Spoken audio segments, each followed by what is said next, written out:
What is up, everybody? This is Chthun and Alliance here, bringing you the brand new video today. We got some Raging Tempest news today. So the first card on the list is a Brave Eyes Pendulum Dragon. It's a level 8 Dark Dragon type fusion monster with 3,000 attack and 2,000 defense, with the materials being 1 Pendulum Dragon monster or 1 warrior, plus 1 warrior type monster. I'm not sure how viable this is going to be.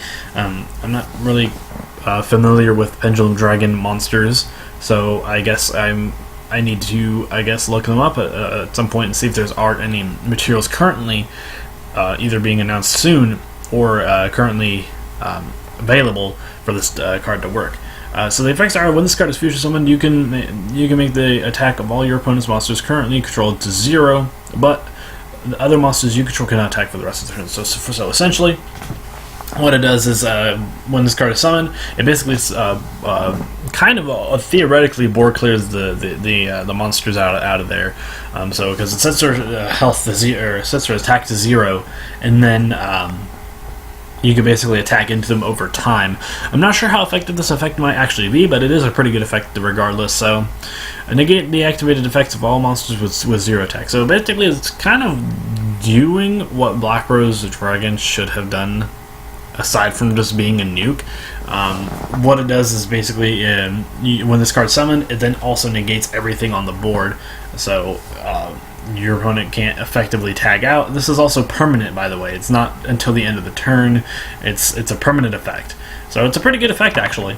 At the end of the damage step, when this card attacks an opponent's monster, but the opponent's monster was not destroyed by battle, you can banish that monster. So basically what it means is So basically what this means is that if it doesn't inevitably kill something, then it just banishes it instead. But this card has 3,000 attack, so this effect is not going to be relevant. In addition to that, the first effect kind of contradicts the third one. So, I mean, it might happen once in a while, but it's not going to happen too often. So, it's not. I think this effect is the most lackluster of the 3, but it's a pretty good card still.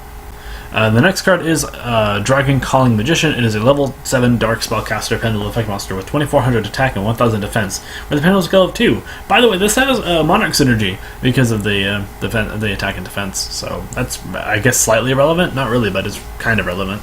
The pendulum effect is once per turn. You can target 1 face-up monster. Its type becomes a Dragon type until the end of the turn. So I guess it's kind of interesting, considering the fact that you can just simply target a monster on your field and call it a dragon. Granted, you can target everything else on the board. You can target your opponent's monster and make it a dragon for some reason. I don't know how effective that's going to be, but this card, that effect is kind of interesting. I want to see how synergistic this card can be with other cards, so we'll see how that plays out. Once per turn, the monster effect is once per turn, you can activate this effect. This card becomes a dragon type until the end of the turn. So basically what it says is you can basically target itself, then become a dragon type for rank 7 plays, because it is a level 7, so that's pretty interesting. A synchro fusion or exceed summon monster using this card as a material gains this following effect. If it battles a dragon type monster, its effect becomes double of its current attack during the damage step only. So essentially what this does is, let's say you make Draco Sack for whatever reason with this card, and then you have another one in the pendulum zone, and then you target a monster that make it a dragon, then attack it, and then it just doubles its attack. So it's pretty self-explanatory. I'm not sure how effective this card is going to be. It is a pendulum scale of 2, so it's not terrible, and the stats are pretty good. So, I mean, this card might see some play. I don't know, but I'm not sure what decks this will be played in. I'm not sure if you'll play this in Form Pals at all, but we'll see. And the next card is Neo, a Galaxy Eyes Cipher Dragon. So kind of a keen off the other Galaxy Eyes Cipher monster dragon that we just talked about a few weeks back, I think. It's a rank 9 light dragon type exceeds effect monster with 4,500 attack, 3,000 defense. It requires 3 exceeds material. Don't worry, you probably won't need that requirement. It probably has some other effect that allows it to do it.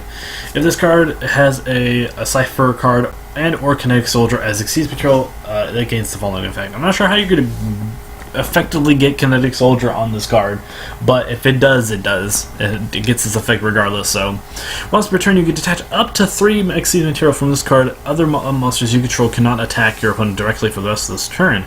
Also, to take control of face-up monsters your opponent controls equal to the number of detached monsters until the end phase. By the way, this card doesn't target. So that's pretty good. It gets monsters conveniently out of the way. Also, you can use them for other things such as succeeds and stuff like that. So it's pretty good in that aspect.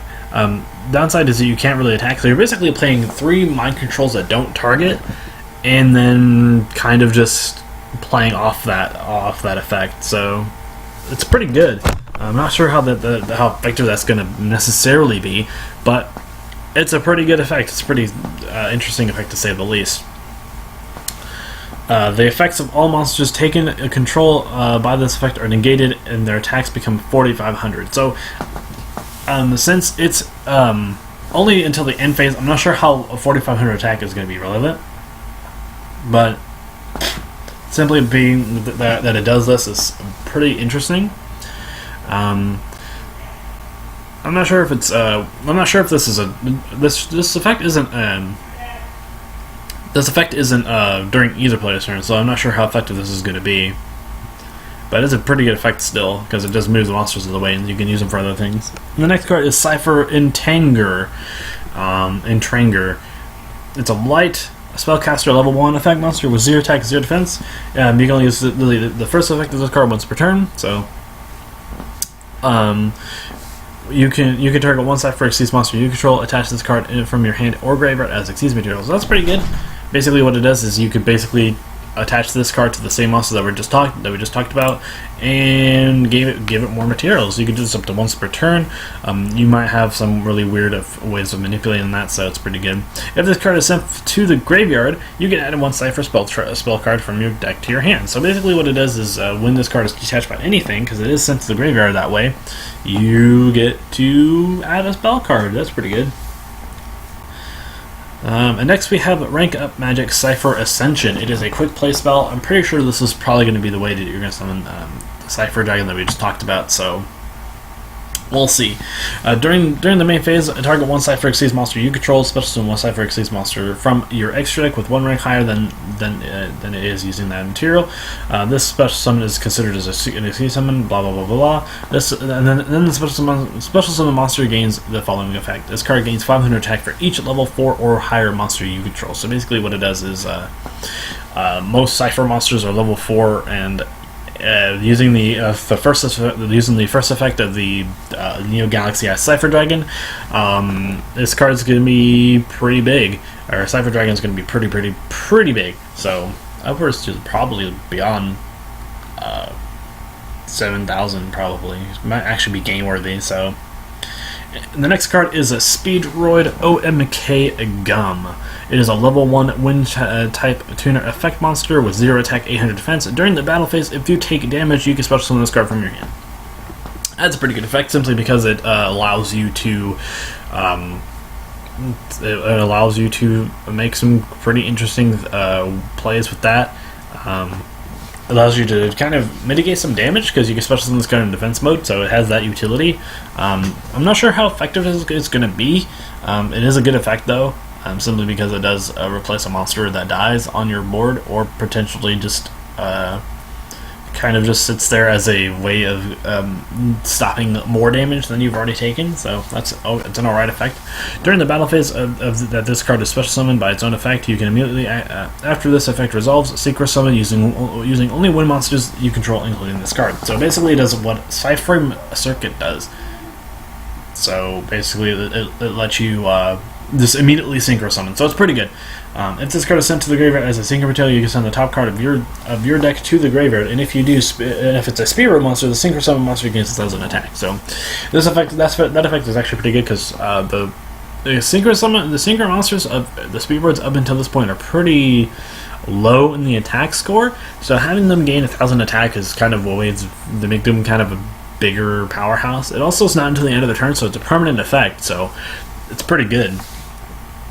And we have some Wind Witch cards. Wind Witch Snowbell is a level 1 spellcaster effect tuner monster with 100 attack, 100 defense. This might actually be an interesting new archetype, so we might see something of this nature come up. Additionally, this card kind of synergizes with with Speedroids in general, since they are wind monsters, so that's pretty good. Attack, if you control 2 or more wind monsters and you do not currently control any non-wind monsters, you can activate the following effect. Special summon this card from your hand. it's a pretty good effect. If you're playing this card, and presumably you're going to be playing no other type monsters other than wind monsters. Wind monsters have been kind of lackluster. I mean, you could play this on Harpies and actually wouldn't be terrible. By the way, if you synchro summon a wind synchro monster using this card as extreme material, it cannot be destroyed by your opponent's card effects. So essentially, what it means is that it puts a floodgate all over your monster. It can't die, so that's pretty good. Next is Wind Witch Winter Bell. It is a level 7 wind type spellcaster synchro effect monster with 2400 attack, 2000 defense. So the stats on this card are pretty good for a level 7 monster. So plus it requires 1 tuner plus 1 or more non-tuner wind monster. So you can't use Harpies with this card. So that's pretty good. You can only use each effect of this card once per turn. You can target one Wind Witch monster in your graveyard and inflict 2,000 points for its level, which currently has only 1, so you're only going to be dealing 200 points of damage to your opponent. So it's not going to be that great of an effect. So until we see more Wind Witch monsters, I don't think this effect is going to be too viable.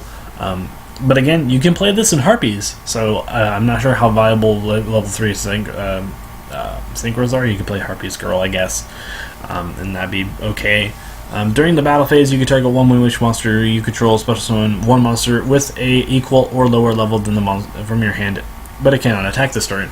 Again, since there's only one, you're only going to be able to summon another level 1 of this guy's, of the other one that we just talked about. So you can make level 8s. So I guess that's okay. Granted, it's not a bad effect. It's just we don't have anything else to make this effect good.